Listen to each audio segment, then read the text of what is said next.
오늘은 마가복음 11장 12절부터 25절까지를 다 본문으로 읽었습니다. 제목은 잎사귀 외에는 아무것도 없었더라. 잎사귀 외에는 아무것도 없었더라. 이런 제목입니다. 오늘 아침에 혹시 샌드위치를 잡수고 오신 분이 있습니까? 이 샌드위치라는 음식이 있는데 우리 청년들이 잘 먹죠. 또 급할 때 우리가 먹는데, 이건 빵 사이 가운데다가 야채나 또 이 감자 깬 것을 집어넣어 가지고 먹는 게 샌드위치 아닙니까? 가운데. 그래서 샌드위치맨 하면 이제 앞뒤에 뭐 간판 붙여가 돌아다니면서 샌드위치맨이라 그렇게 이야기하죠. 근데 이 성경도 여러분 이 보면 샌드위치 구조가 있어요. 샌드위치 구조. 하나님의 말씀이 쭉 이야기가 전개되다가 가운데 엉뚱한 다른 요소가 들어가는 것이 있단 말입니다. 이게 이제 마가복음에 나오는 샌드위치 구조인데, 오늘 본문을 보면은 무슨 이야기가 나오냐 하면은 예수님께서 이 무화과 나무를 보고 저주한 사건이 나오죠. 그 이야기가 쭉 전개돼 나가다가 중간에 무슨 이야기가 나오냐 하면 성전에 들어가서 성전을 예수님께서 정화시킨 이야기가 나옵니다. 그리고 그 이야기가 끝나자마자 다시 또 무화과 나무가 말라버린 이야기, 그리고 예수님께서 기도에 대한 이야기가 나옵니다. 그래서 이게 이제 우리가 흔히 샌드위치 구조라 그런 말을 하는데, 자, 먼저 오늘 본문을 보면은 두 가지 굉장히 의구심이 나는 것이 하나 있습니다. 뭔가 하니까 예수님께서 이제 예루살렘에서 최후의 일주간을 보내시다가 둘째 날, 우리말로 만 주일이죠. 월요일이죠. 월요일 날 성전으로 들어가시다가 배가 고파셨어요. 예수님께서 배가 고파서 저 멀리 보니까 무화과 나무가, 무화과 아시죠? 우리나라도 무화과가 재배가 되는데 무화과 나무가 하나 있는데 잎이 무성해요. 그래서 저기에 열매가 있을 것 같다 싶어서 열매를 따서 이제 잡수려고 하니까 잎만 무성하고 열매가 없는 거예요. 그래서 예수님께서 그 무화과 나무 보고 말씀하십니다. 이제부터 영원토록 사람이 내게서 열매를 따먹지 못하리라. 나무 보고 이런 말씀하셨습니다. 예수님의 저주죠, 저주.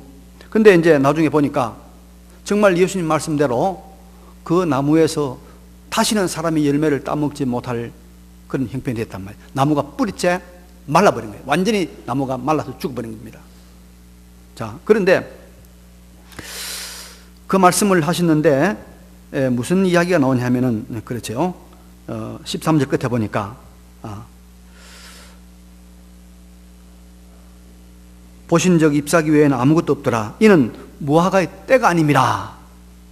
무화과의 때가 아닌데 예수님께 찾아가셔가지고 이 무화과 나무를 보고 무화과 없으니까 저주하셨단 말이죠. 이게 좀 이상해요. 또 하나 이상한 게 뭐냐 하면은, 아니 나무를 보고 예수님께 왜 저주를 하셨느냐? 열매가 없으면 열매가 없는 것이 왜 저주하셨느냐? 그렇죠? 좀 궁금하잖아요. 이 두 가지 문제를 먼저 풀고 우리 또 다음 말씀을 생각해 보도록 하겠습니다. 이 무화과는 이름 그대로 이 꽃바퀴로 들어가 버려요. 꽃바퀴 속으로 숨어버리기 때문에 꽃이 안 보이는 열매입니다. 그래서 읍설 무자, 꽃하자. 꽃이 있지만 꽃이 안 보인다 해서 무화과요. 여기 한 2m에서 4m 자라는 나무인데 아주 이 맛이 있습니다. 맛이 있고 이게 굉장히 오래된 나무입니다. 왜 오래된 나무냐 하면은, 여러분 창세기에 보면은 아담 하와가 타락한 다음에 부끄러워서 뭘로요? 무화과 나무 잎으로 치마를 하였더라. 그러니까 이 나무가 얼마나 오래된 나무냐 말이에요. 그런데 이스라엘에서는 이 무화과가 아주 굉장히 중요한 과일나무입니다. 근데 이 나무는 1년에 열매를 한 5번 내지 6번 정도 열어요. 겨울이 지나고 나면은 이제 이 무화과 나무가 처음에는 조그마한 잎이 나면서 그 잎이 날 때 잎과 동시에 열매가 하나 열립니다. 이 열매는 별로 크지 않아요. 또 당도도 그렇게 많지 않은데 그러나 이제 겨울 내도록 사람들이 과일을 못 먹다가 이 과일이 나오니까 이걸 막 좋아하는 거예요. 막 따먹는 거예요. 눈깔 사탕처럼 따먹는 거예요, 무화과 나무. 이걸 뭐라고 그러냐면은 히브리 말로 파게라고 해요. 파게 그런 말합니다. 요거 다 따먹고 나면 이제 진짜 좀 있으면 본격적으로 한 5월부터 시작해가지고 10월까지 이 무화과 열매가 한 번, 두 번, 5번 열리는 거예요. 그래서 이 처음에 열리는 무화과하고 그 다음에 열리는 무화과하고 차이가 나요. 달라요. 그래서 그걸 두 번째 열리는 그 무화과를 태나라 그래 부르면 태나. 그래서 이 무화과 나무에는 파게라는 처음 열리는 나무가 열매가 있고 그다음에 태나가 있다. 그런데 예수님께서 지금 이 무화과 나무에 갔을 때 그때는 뭐가 열린 시즌이냐면 이 파게 작은 무화과가 열린 시기입니다. 그래서 이 작은 무화과가 열린 줄 알고 갔단 말이죠. 그런데 없어요. 그래서 여기 또 이제 여기 본문에 무화과의 때가 아니다 이 말은 이때는 무화과 본격적으로 열리는 태나 무화과가 열리는 그 때가 아니다. 막 5번 이렇게 크고 좋은 무화과가 열리는 그런 때는 아니었다 이 말입니다. 그런 때는 아니었지만은 요 앞에 파게 요 작은 무화과가 열리는 때였다 이 말이죠. 되죠? 그 다음에 두 번째는 예수님께서 왜 이 무화과 나무를 저주했느냐. 화가 나서 그랬어요. 어떤 사람은 그렇게 말해요. 예수님께서 배가 고픈데 가서 보니까 먹을 거 없고 화가 나가지고 예수님께서 저주했다. 그러는데 그건 아니고요. 그건 아니고 이 무화과 나무는 여러분 무엇을 상징하고 있냐면은 이스라엘을 상징합니다. 이스라엘. 그 이스라엘 나라, 이스라엘 민족을 상징할 때 이 무화과 나무가 많이 등장해요. 그래서 예수님께서 지금 이 무화과 나무를 저주하신 건 사실은 이스라엘 민족에 대한 하나님의 진노, 이스라엘 민족에 대한 하나님의 심판을 예고하고 있는 그런 말씀입니다. 그래서 우리가 이 두 가지 문제를 좀 해결하고 넘어가야 되겠습니다. 자, 그러면 여러분 이제 우리가 먼저 생각을 좀 해볼 것은 입만 무성하고 열매가 없어서 저주를 받은 이 무화과 나무를 우리 1차적으로 하나님으로부터 정말 많은 특권과 은혜와 사랑을 받은 이스라엘이 거기에 합당한 열매를 내놓지 않은 것에 대한 하나님의 책망, 진노, 저주를 나타내고 있다는 것입니다. 그래서 예수님께서 지금 이 무화과 나무를 보고 저주하신 것은 지금 이 무화과 나무가 이스라엘의 형편을 그대로 잘 나타내고 있는 거예요. 이스라엘이 입만 무성했지. 이스라엘이 열매가 하나도 없어요. 그래서 예수님께서 사실은 이스라엘을 놓고 지금 예표적으로 상징적으로 하신 행동이다 그런 말입니다. 여러분 이스라엘 민족이요 정말로 참 많은 혜택을 받았습니다. 로마서 9장 4절에 이렇게 말합니다. 바울이 그들은 이스라엘 사람이라 그들에게는 양자됨과 영광과 언약들과 율법을 세우신 것과 예배와 약속들이 있고 믿음의 조상들도 그들의 것이요 육신으로 하면 그리스도가 그들에게서 나셨으니 여러분 예수님 유대인입니다. 나셨으니 그는 만물에 계셔서 세세의 찬양을 받으실 하나님이시라. 이스라엘이 받은 특권이 엄청나다는 거예요. 하나님께서 이스라엘 민족을 이방의 빛으로 모든 열방의 빛으로 하나님께서 이스라엘을 제사장 나라로 세웠단 말입니다. 그래서 이스라엘이 잎이 무성한 거예요. 많은 사람들이 한번 관심을 가지고 찾아갈 만한 그런 상황이다 이 말입니다. 그런데 이스라엘이 빛은커녕 제사장 나라 역할을 하기는커녕 오늘 본문 15절 18절에 나오는 말씀대로 만민의 기도하는 집으로 주신 성전을 도둑들의 소굴로 만들어버렸단 말입니다. 하나님이 보내신 메시아를 환영하고 순종하고 따라가기는커녕 그리스도를 배척하고 있다는 것입니다. 그래서 이 말라버린 무화과 나무처럼 하나님의 저주가 임박한, 하나님의 진노가 임박한 그 상황이 유대민족이다, 그런 말입니다. 여러분, 이 무화과 나무에 임한 저주는 모든 시대 모든 사람들에게도 같은 원리로 적용이 됩니다. 하나님께서 많이 은혜를 베풀고 많이 축복하고 많이 맡겨주는 사람에게는 하나님 기대하는 것이 있습니다. 주님께서 요구하는 것이 있습니다. 주님께서 시장에서 찾아가시듯이 주님께서 내가 필요한 것이 있다 하면서 찾아가서 주님께서 바라는 바가 있다, 이 말입니다. 여러분, 우리나라가, 우리 남한이 말입니다, 다른 여러 수백의 민족에 비해서 얼마나 많은 것을 받았습니까? 특별히 한국 교회가 세계 어떤 교회보다도 많은 것을 받았습니다. 하나님께서는 수천 년 불교를 믿어왔던 이 나라에 불과 100년도 안 돼서 불교인보다 더 많은 기독교인, 불교의 사찰보다도 더 많은 교회를 하나님께서 허락했습니다. 뿐만 아니라 세계 모든 교파 중에서 가장 큰 교회는 다 한국에 있어요. 장로교도 제일 큰 교회는, 세계 제일 큰 교회는 한국에 있고, 감리교도 세계 제일 큰 교회는 한국에 있고, 순복음도 제일 큰 교회는 한국에 있고, 다 한국에 있습니다. 그리고 믿는 사람들 중에 하나님께서 대통령도 나오게 하고, 지금 국무총리도 우리 믿는 사람 아닙니까? 장관도 여러 명입니다. 국회의원도 여러분 몇십 명이 됩니다. 우리 교인들이 얼마나, 교회가 얼마나 참 하나님 앞에 복을 받았습니까? 은혜를 베푸셨습니다. 정말 잎이 무성하다고 볼 수 있습니다.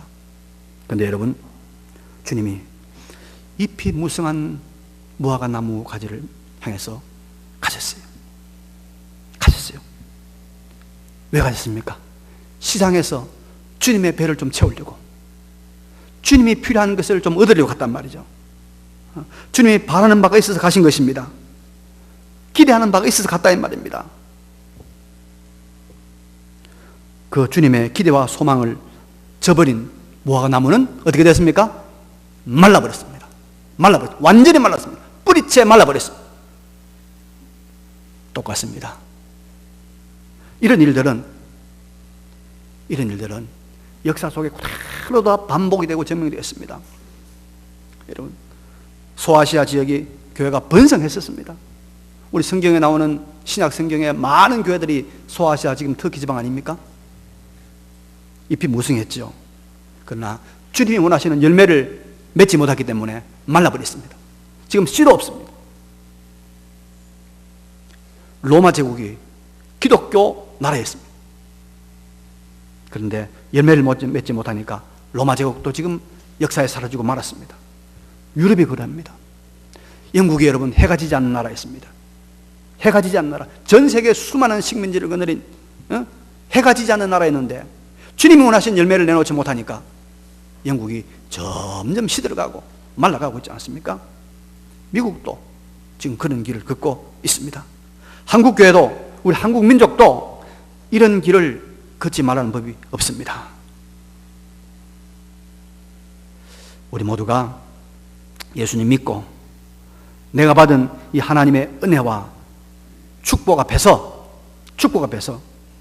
주님이 내게 기대하시고 예수님께서 내게 바라시고 내게 소망하고 내게 요구하시는 게 있다는 것을 꼭 믿으시기 바랍니다. 그걸 주님 찾아오신단 말이에요. 그때 주님의 요구에 응해되지 못하면 말라버리는 거예요.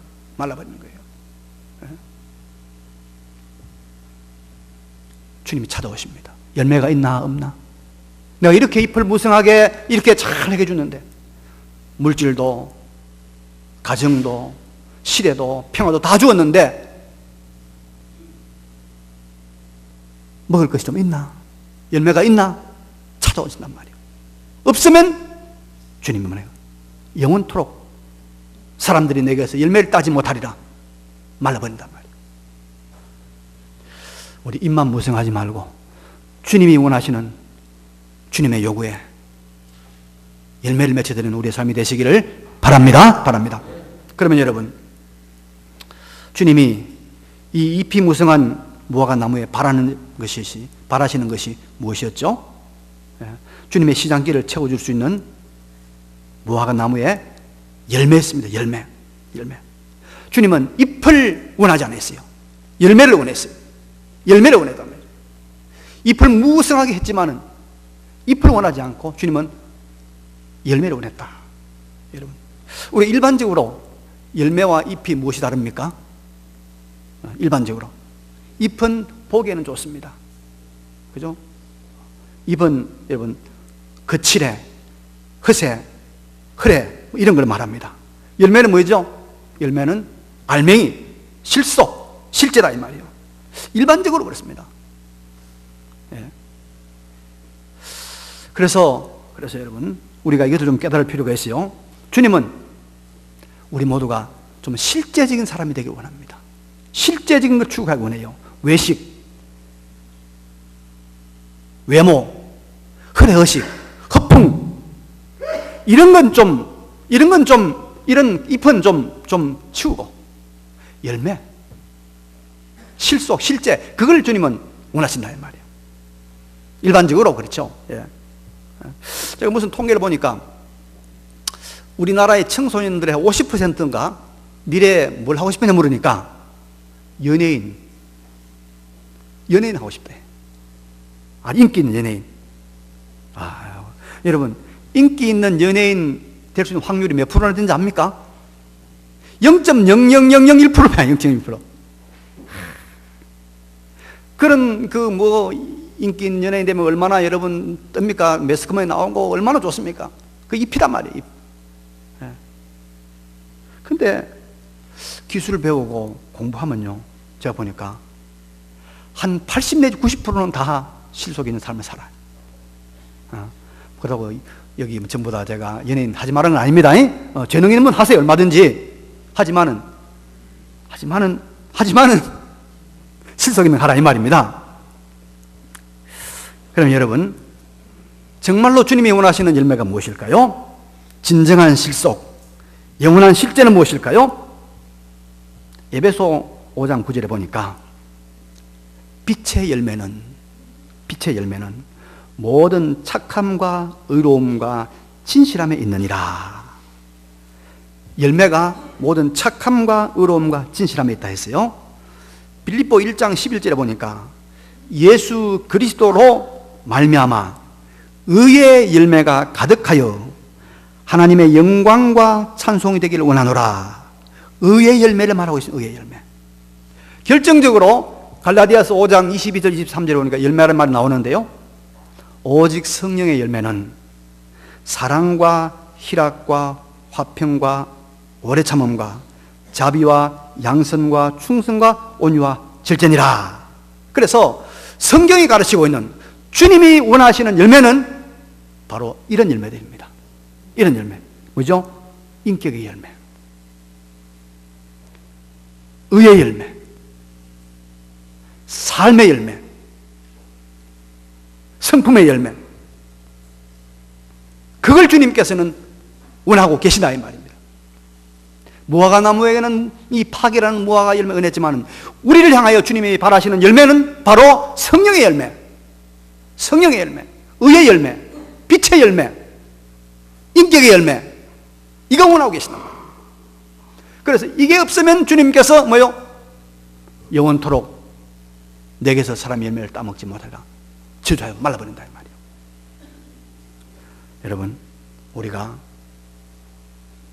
하나님이 주신 우리의 물질, 자유, 시간, 이 공간, 여기서 뭘 해야 됩니까? 여기서 바로 이 의의 열매, 빛의 열매, 인격의 열매를 맺어야 돼요. 여기 노는 데 아니에요. 여기요. 여기 와서 우리 교제하는 데 아니에요. 의의 열매 맺어야 된단 말이에요. 그래. 지난 주간에 이 의의 열매가 얼마나 필요한지 제가 이 인격의 열매가 얼마나 필요한지 예를 하나 들어드릴게요. 지난 주간에 북한에 아주 큰 사건이 있었죠. 36년 만에 열린 제7차 노동당 대회가 있었단 말이에요. 제가 초청장이 없어서 못 갔는데,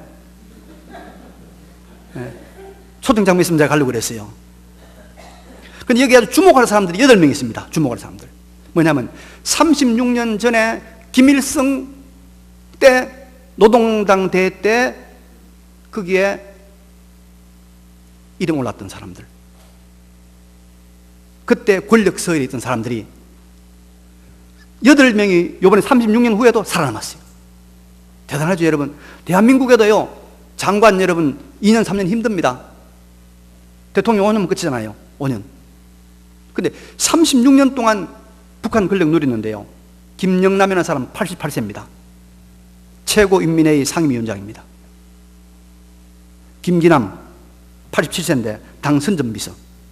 박봉주 내각 총리 77세. 최영림 88세 총리, 전 총리. 오경열 오진우 아들 85세 국방위원회 부위원장. 주규창 88세 당 기계공업부장. 양형섭 91세 최고인민회의 상임위원회 부위원장. 근데 이 사람들이 36년 전에도 이런 고위직에 쓴 사람이에요. 대단하죠? 근데 여러분, 제가 지금 이 사람을 자랑하는 것이 아니고, 이거 한 배우잔 말이에요. 근데 왜 이 사람들이 36년 동안 김정일한테 고사폭 맞아 죽고 막 그냥 폭탄 맞아 죽고 하는 그런 살아남았느냐? 딱 2가지 특징을 해요. 연구를 했는데, 살아남은 인사들의 입이 무겁고, 두 번째, 좀처럼 자기 의견을 드러내지 않는 공통점이 있다는 거예요. 그래서 제가 많이 생각하니까, 요게 우리 성령의 열매 중에 뭐하고 통합니까, 여러분들? 성령의 열매 제일 마지막이 뭐죠? 성령의 9가지. 제일 먼저 뭐죠? 성령의 열매. 사랑과 희락과 화평과 오래 참음과 자비와 양성과 충성과 온유와 마지막 뭐죠? 절제. 입을 절제해야 돼. 입을 절제. 내 주장을 절제해야 돼. 그것만 가져도 이 공산주의 사회에서 36년 동안 살아남는 거예요. 36년 거예요, 여러분. 그래서 주님께서 우리에게 그런 처세술의 인격 말고, 그런 처세술의 도구 말고, 하나님 말씀으로 말미암는, 이 성경 말씀으로 말미암는 예수의 인품을 담은 예수의 제자의 인격의 열매, 그거 맺으라. 아니, 그것만 하면 여러분, 공산체화에서 36년을 살아남는데 정말 예수님 말씀하신 성령의 열매 맺으면 얼마나 갈까요? 영원히 간다. 영원히 간단 말이에요. 자자손손 복을 누린다 이 말이에요. 그 열매를 맺어라. 그래서 여러분, 우리가 교회 목적이 뭐입니까? 영혼 구원하여 예수 제자 삼는 거. 예수 제자가 뭐입니까? 예수님을 닮은 사람, 예수님의 인격을 닮은 사람, 그거 만드는 거예요. 그 열매 맺으라 이 말이에요. 맺으라. 근데 여러분, 이게 어떻게 열매를 맺을까? 자, 아까 샌드위치 이야기했죠? 여기 샌드위치 가운데가 뭐 들었다고 했죠? 성전 타락과 성전 청결 이야기 들어있죠. 위에는 뭐죠? 위에가 뭐 들었었죠? 아빠가 바로 무화과 나무 저주. 그 밑에가 뭡니까? 보세요, 여러분. 성경 한번 봅시다. 예. 재밌습니다.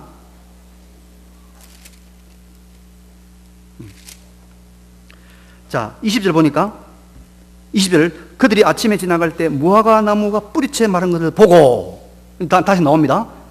뿌리채 나무 보고 베드로가 생각이 나서 여짜오되, 랍비여 보소서, 저주하신 무화과 나무가 말랐나이다. 무화과 나무 마른 이야기가 계속됩니다. 22절, 예수께서 그들에게 대답하여 이르시되, 하나님을 믿으라. 내가 진실로 너희에게 이르노니 누구든지 이 산들어 들리어 바다에 던지라 하면 그 말하는 것이 이루어질 줄 믿고 마음에 의심하지 않으면 그대로 되리라. 예수님이 엉뚱한 무슨 이야기 하십니까? 지금 기도 이야기예요. 기도 이야기. 자, 여러분, 예수님께서 이 열매 이야기를 하면서 그 밑부분에 무슨 이야기하고 있냐? 지금 기도 이야기하고 있습니다. 그러므로 내가 너희에게 말하노니, 24절에 무엇이든지 기도하고 구하는 것은 받은 줄로 믿으라. 그래야 너희에게 되리라. 그대로 되리라. 서서 기도할 때 아무에게나 힘에게 있거든 용서하라. 그리하여 하늘에 계신 너희 아버지께서도 너희 허물을 사하여 주시리라. 참된 기도에 대해서 말씀하고 있습니다. 여러분, 이게 무슨 말입니까? 이제 그러면 주님께서 원하시는 바대로 우리가 진정한 인격의 열매, 진정한 예수 제자의 열매를 맺으려고 하면 뭐 했단 말입니까? 기도했나? 기도해야 된다. 기도. 믿음의 기도. 용서의 기도가 있을 때 주님이 원하시는 믿음의 기도, 용서의 기도, 진정한 기도가 있을 때 주님이 원하시는 인격의 열매가 맺혀진다는 것입니다. 입만 무성하고 열매가 없는 이스라엘의 이 주님 앞에 저주를 받아야 될 이스라엘의 결정적인 그 잘못된 모습이 뭐냐? 그게 뭐죠? 이 말라버려야 될 이스라엘의 결정적인 그 잘못된 모습, 그게 뭐죠? 성전을 뭘로 만들었어요? 만민의 기도하는 집인 성전을 뭘로 만들었다고요? 도둑의 소굴로 만들었다. 기도하지 않는 성전이 됐다는 거예요. 기도하지 않는 성전이 되니까 거기서 잎이 말라버렸다 이 말입니다. 여러분, 기도가 열매를 만들어냅니다. 기도가 사람을 만들어냅니다. 기도가 인격을 만들어냅니다. 여러분, 기도가 자기를 죽이는 절제를 만들어냅니다. 기도가 인내를 만들어냅니다. 기도가 화평을 만들어냅니다. 기도가 용서를 만들어냅니다. 공부가 아닙니다. 독서가 아닙니다. 교양이 아닙니다. 학벌이 아닙니다. 기도가 주님이 원하시는 영원한 실제, 영원히 가는 실속을 만들어낸다는 것입니다. 믿으시기 바랍니다. 기도해. 그래서 기도하려고 하면 30분 기도, 30분. 30분 기도. 공중기도 한 30분 기도. 30분 기도해. 30분 예배 설교 다 끝나게요. 어떻게 하냐? 27분은 밑에서 하고 3분 후에서 하는 거예요. 예. 기도 없이는 안 되는 거예요. 우리 교회는 뭐 제가 워낙 그 부분에 대해서 마음이 열려 있으니까 하지만은 제가 이 다른 어떤 교회들이니까요. 이 주일날 새벽 기도 안 나오는 사람은 주일날 성가되고 기도가 아무것도 안 시킨대. 하지 모르게 한대요. 우리는 그 다음은 나 혼자 다 해야 되니까 뭐. 성가도 내가 해도 기도 내가 다 해야 되니까 할 수 없지만 그만큼 기도 중요해요. 기도. 그래서 이스라엘의 잘못된 것을 예수님께서 결정적으로 하신 말씀이 뭐냐면 만민의 기도하는 집인 성전을 뭘로 만들더라고요? 도둑의 소굴로 만들었다. 기도가 없다는 거예요, 여러분. 기도. 사람은 인격적 존재입니다. 지정의가 있는 인격적 존재입니다.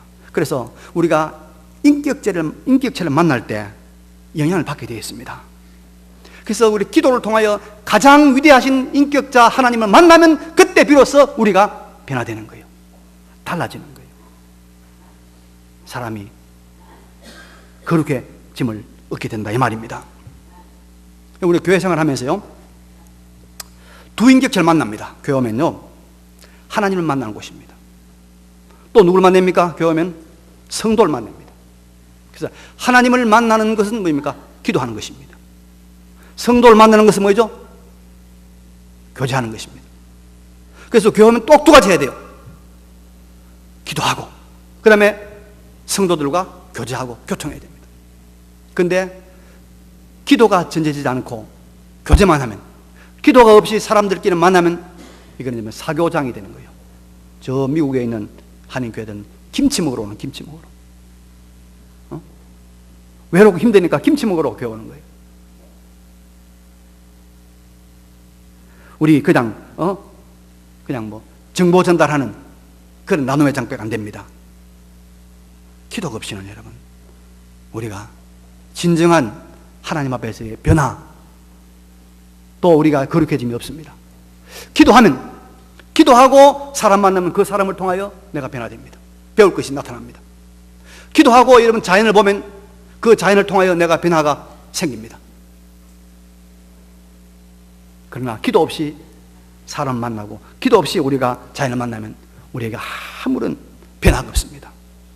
그래서 기도를 통한 주님이 원하시는 인격의 열매를, 사람됨의 열매를 맺어가시길 바랍니다. 그래서 교회는 여러분 뭐 하는 곳입니까? 교회는 하나님이 기뻐하시는 하나님의 사람 만드는 곳이 교회입니다. 교회는 뭐 하는 곳이라고요? 사람 만드는 곳입니다. 사람이 변해야 돼요. 하나님의 사람은 변해야 돼요. 교회는 사람 만드는 곳입니다. 성질 못했던 사람이 성질 좋아지는 곳이고요, 성질 급했던 사람이 성질 누그러지는 것이고요, 잘난 척하는 사람들이 겸손해지는 것이고요, 교회는 성내던 사람이 썩어내는 곳이고요. 교회는 하나님의 사람으로 예수 그리스도의 인격의 열매를 맺어가는 곳입니다. 그것이 주님이 바라는 바입니다. 그것이 안 되면 주님께서 어떻게 합니까? 저주하시면 말라버립니다. 교회도 말라버리고 시대도 말라버리고 민족도 나라도 말라버리는 것입니다. 결론입니다, 여러분. 잎이 무성할 때 뭐 해야 됩니까? 열매 맺어야 됩니다. 열매 맺어야 됩니다. 안 그러면 주님께서 큰 책망하십니다. 큰 책망하십니다. 우리가 맺을 열매는 바로 실제 인격의 열매입니다. 이런 인격의 열매는 참된 인격자이신 하나님과 만나는 기도 속에서 가능합니다. 오늘도 하나님을 만나고 돌아가시는, 잠시라도 진정한 기도를 통해서 우리의 삶이 변화되는 그런 놀라운 역사를 체험하고 돌아가시는 우리 모두가 되시기를 간절히 바랍니다. 이 말씀을 기억하시면서 잠시 한번 통성으로 하나님 앞에 기도드리도록 하겠습니다. 기도하십시다. 걸어가시고 전능하신 우리